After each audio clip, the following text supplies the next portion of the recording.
Hello my dears. So today's topic is HIE, that means Hypoxic Ischemic Injury. ये newborn condition है and as per the definition, causes, classification and everything you already know. So आज का हमारा main focus रहेगा to understand the pathophysiology of hypoxic ischemic injury.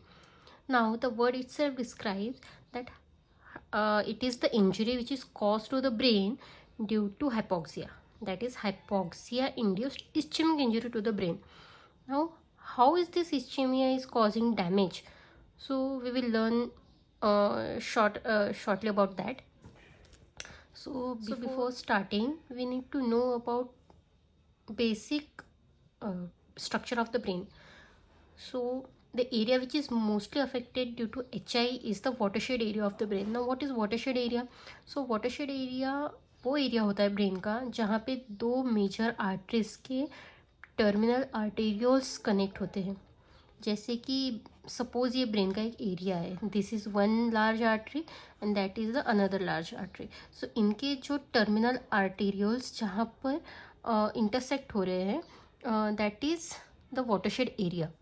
Now, the watershed area and the another mechanism है intracranial autoregulation. अब ये क्या होता है? So basically intracranial autoregulation ये हमारी ब्रेन का एक मैकेनिज्म है जिसमें whatever happens to systemic blood pressure, like whether it is hypertension or hypotension, हमारे ब्रेन में ब्लड सप्लाई कभी अल्टर्ड नहीं होता है and thanks to the intracranial auto regulation जो हमारा सेरेब्रल परफ्यूजन प्रेशर मेंटेन करके रखता है. बट न्यूबॉर्न्स में this auto regulation is not well develop. So as newborn's brain is not well developed, this intracranial autoregulation mechanism is also not well developed in them. So now we know the basic like watershed area and intracranial autoregulation.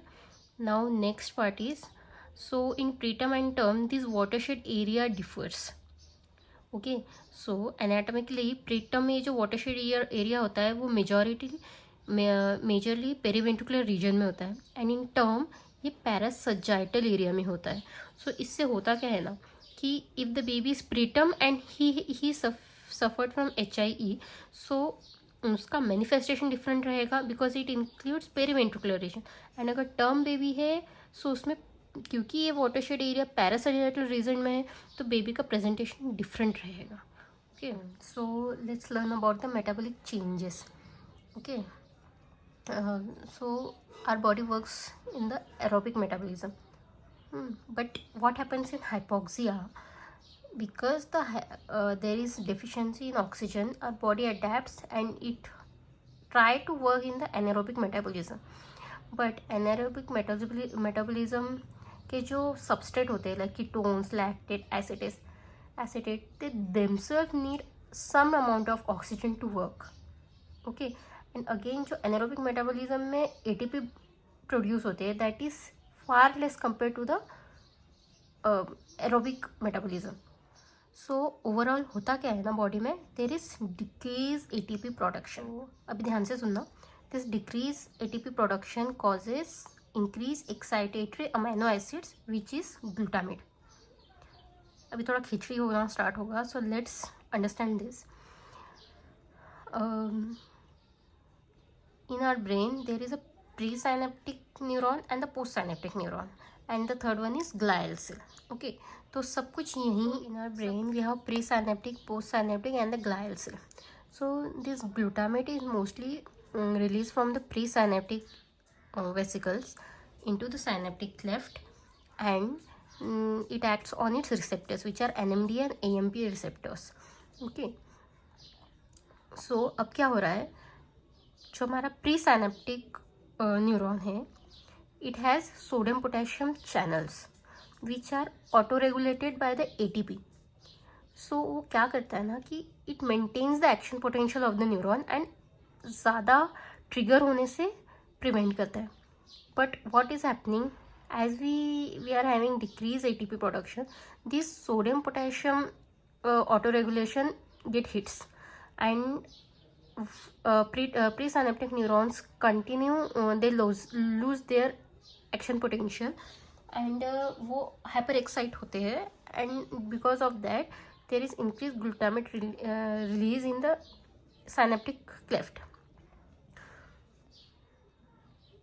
Now in normal physiology what happened, जब glutamate synaptic cleft में release हुए हैं, they get reabsorbed, their reuptake takes place by the glial cells, and उनका quantity it is kept in check, but and again that process needs ATP.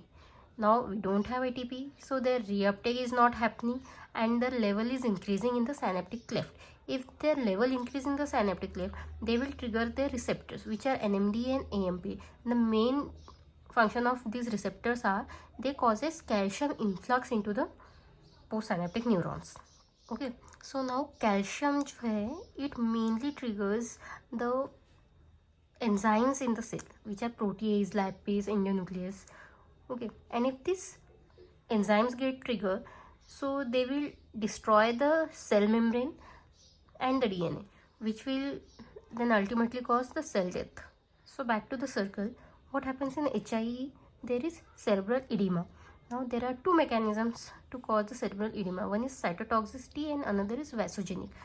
So the cytotoxic, which we discussed now, there is alteration in the sodium potassium pump due to non-availability of ATP, which results into increased glutamate. Increased glutamate excites the NMDA receptors. NMDA receptor causes calcium influx into the cell, and then they will lead to intracellular cell death and intracellular edema.